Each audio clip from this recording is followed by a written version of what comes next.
डाबू गाँव में जबरदखल बढ़ाऊँच ट्राफिक समस्या। नवरंगपुर जिला डाबू गाँव में दिनक दिन ट्राफिक समस्या वृद्धि पाँच। यार मुख्य कारण होउछि जबरदखल एवं किछि व्यवसायी रास्ता पार्श्व निजर जिनपतर रखुवा हेतु समस्या दिनक दिन बढ़ुछि।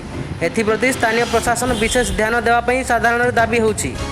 कारण किछि व्यवसायी रास्ता पार्श्व ड्रेन को मध्य निज आयत्तर नहीं दुकान निर्माण करिसेंति। स्थानीय गवर्नमेंट मेडिकल ठारू तारिणी मंदिर पर्यंत एवं चारिछक ठारू डाबुगाँ सरकारी हाईस्कल पर्यंत कल्याणी मंडप पाख रास्ता उपरे गढ़ी उठिथिबा चिकेन मटन बा मांस दुकान जहाँ बेआईन भाव में मुख्य रास्ता उपरे थिबा दुकान और जबरदखल गढ़ी उठिथिबा गृहगुड़िक जोगुं एही समस्या बेसी हेउछि।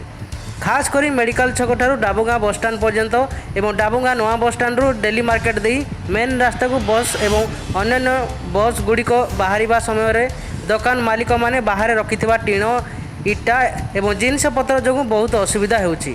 एगुड़ी को उच्छेद करी अन्य स्थान मानक हटाइवाई बाध्य करागले ट्राफिक समस्या सुधरीब बोली स्थाने स्थाने आलोचना होउछि। जबरदखल उच्छेद हेले सबु समस्यार समाधान हेबो बोली बुद्धिजीवी माने आलोचना करुछंती। स्थानीय प्रशासन एप्रति विशेष ध्यान देवाई साधारण दाबी होउछि। नवरंगपुर प्रियदर्शिनी पात्रक रिपोर्ट संपर्क टीवी ओडिशा।